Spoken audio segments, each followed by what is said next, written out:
Hi guys! Last weekend I finally watched the finale of House. I said back in January when I filmed my New Year television resolutions, which was all of the stuff that I wanted to try and watch this year, which I'm going to film an update on in December, which should be fun.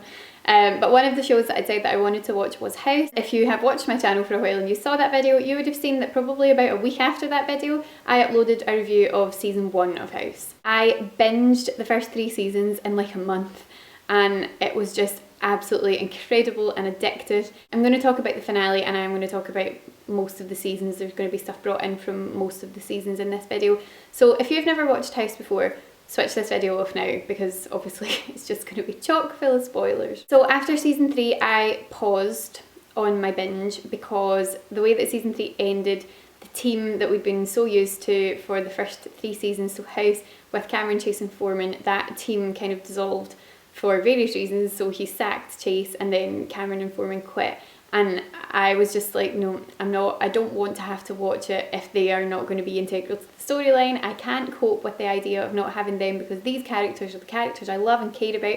I don't want a new team, I have no interest in a new team, and I stopped watching it for probably a couple of months. Eventually I was like, right, forgive it, go back to it. It's an incredible show, it's unfair to stop watching it because of that.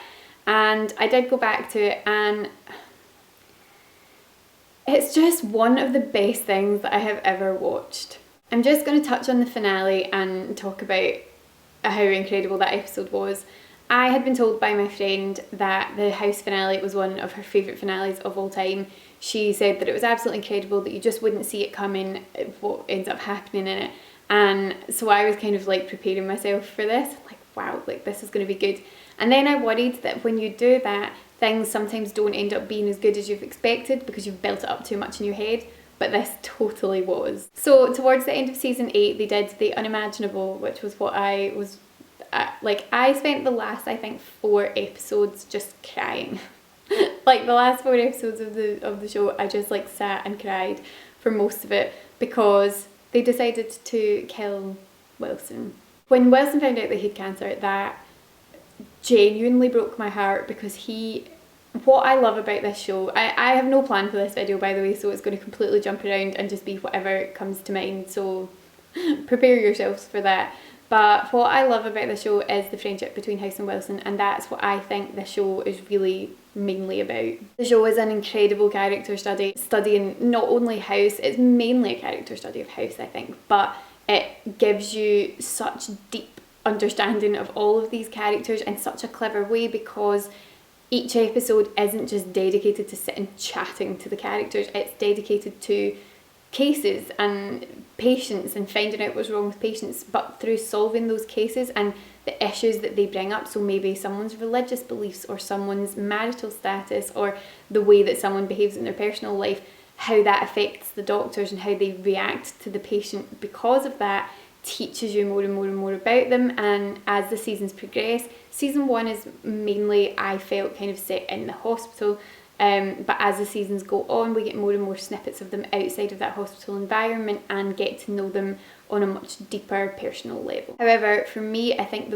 the main thread of this show and the thing that kept House human and gave him that sort of, someone said, and now I've forgotten who it was, oh I know who it was Stacey in the finale, said that Wesson was kind of like House's conscience and like moral compass, and that without him, he would totally flounder. And I think that that is so true, and I think that is what the show really felt that it was this friendship that no matter what awful, ridiculous things House ended up doing, Wesson just never gave up on him. And even at the moments that you thought that they weren't going to be able to come back from it, so after he crashed his car into Cuddy's house in season 7 and went to prison, and you thought there's no way that this friendship's going to recover because he gets out of jail and Wesson's just like, I can't do this anymore, I can't be your friend anymore, it is too hard and it's too painful. And you think like, oh, is this finally going to be it? Is this him finally going to give up on him? And then by the end of that episode, he's drawn him back in and he just can't let go. And in a way you're sort of like, oh, is this like a really terrible representation of a relationship that this poor nice guy just constantly has to pick up the pieces after his friend? but I think it's because he is broken and he is sort of emotionally fragile, and he doesn't know how to reach out to other people without being kind of sarcastic or nasty. He doesn't want to trust in anybody or put his faith in anybody because it's just too hard. He doesn't want to risk getting hurt because he's already been hurt, and Wesson just knows that he needs him and he needs that support. I think that's what made, I'm going to get upset and this is ridiculous, but I think that's what made season 8 so heartbreaking, was that it then reached this point where Wesson needed to be the fragile, broken one in that friendship, and needed House to be the strong one, and House to be the supportive one, and the one who was there for him and to do what he asked. And at times House just couldn't do that because he didn't want to lose him, and oh my god, it's just such good writing. It's such good writing, and it just makes you, I was just an emotional wreck for the last few episodes. The episode, it's called the CWord, and I think it was the third last episode, if I remember correctly. That episode where Wesson was getting chemo in House's apartment and just had the most horrific night, and you know, House is there for him, and then the next day he goes in and sees on his laptop that House has like photoshopped all of these like photos of him like really ill on chemo into like spring break photos, so like with like girls in bikinis and him lying looking as if he's passed out drunk when really, you know, he's going through hell. And he was sort of laughing, he started to laugh, he's going through like the worst thing in his life, and he started to laugh, and I was just like, oh, I can't even tell you, I was like crying buckets because it was just the saddest but loveliest thing and the nicest representation of what their friendship means to each other. And it was just incredible. So what was so clever about it was that for the last few episodes, you're just setting yourself up for Wesson to die. And you're like, this is going to be horrific, it's going to be awful. And then at the end of the second last episodes, in that penultimate episode, when you know that you're on your way to the last one ever, they go to send him back to prison because again, he's done something stupid. He's played a stupid prank. He's made a rash, stupid decision that has now potentially ruined the last 5 months of his best friend's life. You're sitting there going, oh my god, this is going to be horrific. He is going to go to prison and Wesson's going to die and it's going to be awful. And so you've set yourself up for that for the whole like last couple of episodes of the season. And then it jumps into the last episode and House is trapped in this burning building. So it's so clever because it really quickly switches you from this feeling of like, oh, Wesson's going to die, it's going to be awful, to, oh my god, wait a minute, House is going to die. And if House is going to die and Wesson's, you know, horribly ill, he's going to die soon after. So we're going to lose both of them and it's going to be awful. The episode itself was just like, it was mind-blowingly good. It was so well written, and what I love about it was that with the exception of Lisa Edelstein, who played Dr. Cuddy, who couldn't come back because she had some sort of other TV related job commitment, she couldn't come back, which I thought was a real shame. I think it's the only thing it missed because everyone else came back. And you know, I love so many of the actors in the show, and you know, Jennifer Morrison came back. We'll just take a small moment for me to fangirl over that. But it was just a lovely 45 minutes or however long it was of seeing him interact with all of these people who have had such an impact on his life over the past 8 years. I loved that they had Dr. Kuttner back, or not back, but back in House's mind, so talking to him. And all of these people were really a representation of House's kind of inner thoughts and his sort of inner feelings, projected onto the people who had affected him in that way. And so, you know, when he was talking to Dr. Cameron, I just love, and just interrupting the flow here to say that the fact that she got a happy ending and we got to see that was just so perfect. But yeah, when he was talking to her and she was saying, you're in pain and it's awful and I hate to see you in pain, it's okay if you decide to give up and you don't want to go on anymore. That I think is a representation of the fact that she always worried about him and that she always wanted him to be okay and knew that he probably wasn't ever really going to be okay, and that's why she eventually had to go. And then with Stacey, this is someone who had loved him and who had been with him and who understood how his mind worked and was trying to convince him that someone else, if she could love him and if, you know, Cuddy could love him, someone else could, and that he should try and hold on for that. It just felt like such a nice way to kind of end this 8 season storyline of this man struggling with who he is and his relationships with the people around him, and it felt like it was tying all that up really, really nicely. So you're sitting there going, right, it's fine, he will eventually get out of the building, he's, you know, he's going to turn his life around, he's going to be there for Wilson, it's going to be great. Then just as Wilson and Foreman arrive at the building having figured out where he is, it explodes, it goes up in flames, and you're just like, oh my god, they did it. They actually did it. They actually killed him. So then at the funeral scene, and I was just like, mess, sitting there and hearing all of the people who he had sort of visualised talking to in his head, then talking about him and talking about the type of person he was. And they all said sort of the right thing, or they tried to say the nice thing. And then when it was Wilson's turn to go up and talk, and he talked about their friendship, the fact that he eventually just cracked and was like, do you know what, no, he was an ass, he was so difficult.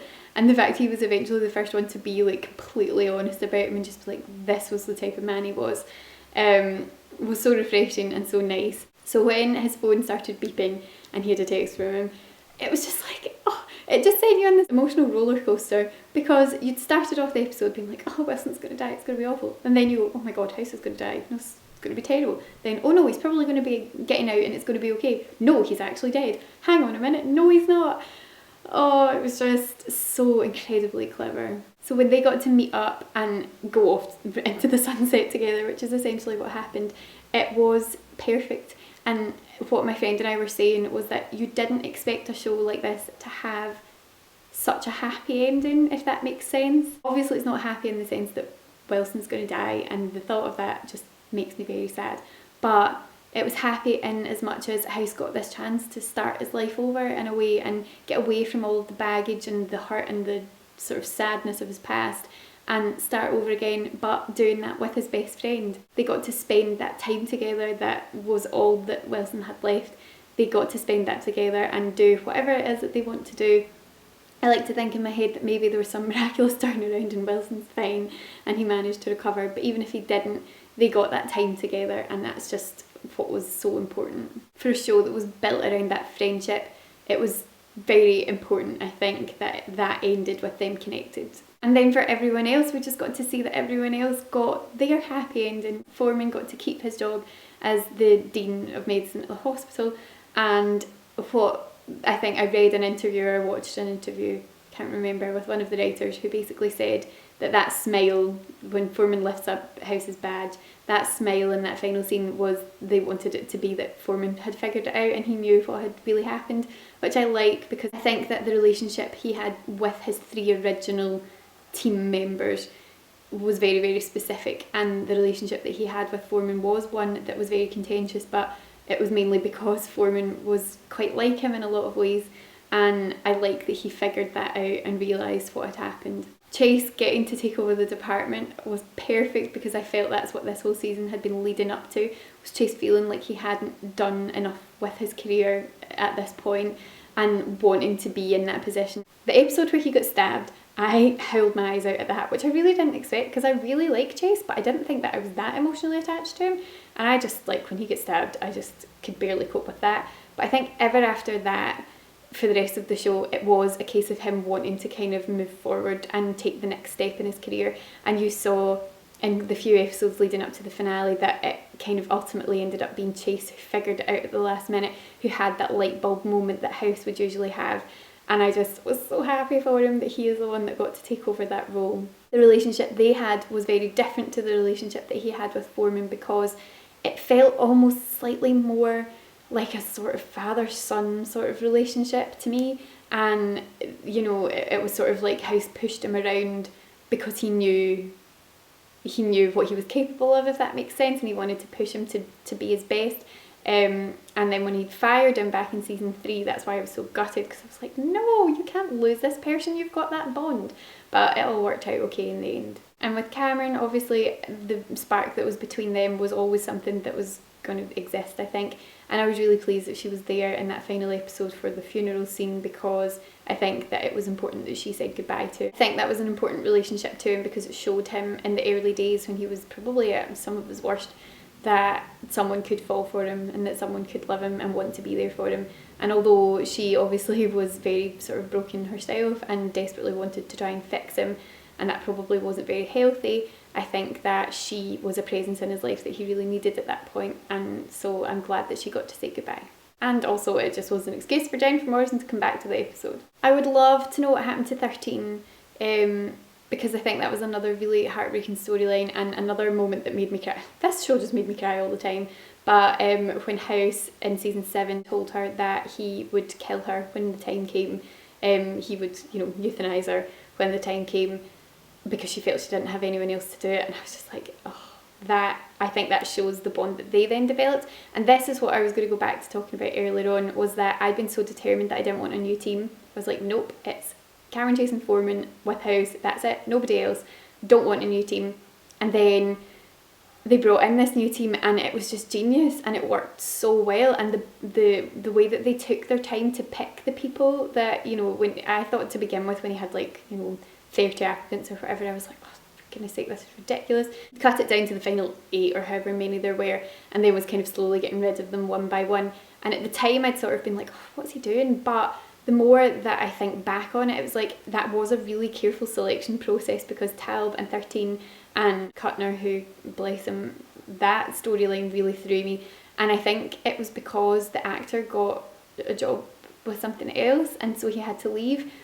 And that's why they threw that, I think that's why they threw that in. But I thought initially that totally stunned me.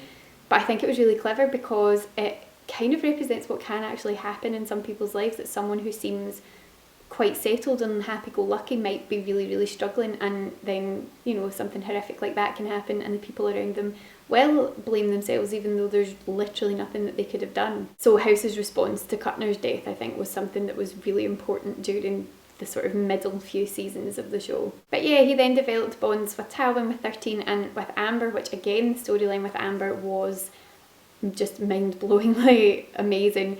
Poor Wesson, God love him, honestly, he never had much luck with the ladies, but in a totally different way to House's lack of relationship success, which I think is why their relationship with each other was one that was never going to go anywhere. Season finales in this show, or double episodes in the show, were always absolutely phenomenal. There were some double episodes in seasons 2 and I think 3 that were just some of the cleverest writing and most incredible episodes to watch. The one I want to say was season 2, the episode where House was in the hospital. The episode played out in his head and there were moments that you thought that it was real. That was incredibly clever. So the one with the woman who was trapped and he'd gone down and under all of the sort of wreckage to try and help her, that was a really dramatic and emotionally raw episode. The finale with the Amber storyline was just absolutely incredible and heartbreaking, but such good writing. And then obviously, as I say, season 8 final episode was just some of the best writing that they'd done, and it was incredible. So I think I've ranted and raved and fangirls enough for now. I think that you can probably tell how enthusiastic I am about this, and I kind of want to just go and start watching it from the start again, because experiencing those relationships and watching them unfold when you already know how it ends, I think is going to be quite a different experience to watching it for the first time, which is why I love rewatching television shows. So thanks so much for watching, guys. If you are a fan of House, give this video a thumbs up, I'd love to know, and leave me a comment down below letting me know who your favourite character was and what your favourite storyline was and what you thought of the finale. Or, whatever you want, just let me know what you think of the show. Thanks again for watching, guys. I hope you're having a great weekend, and if you want to keep up with my videos, you can hit that subscribe button. I will speak to you again soon. Bye! Which is insane considering the fact that I reviewed the show every week while it was on and made theory videos and talked about it all the time. I don't know why I forgot to make a video on the promo.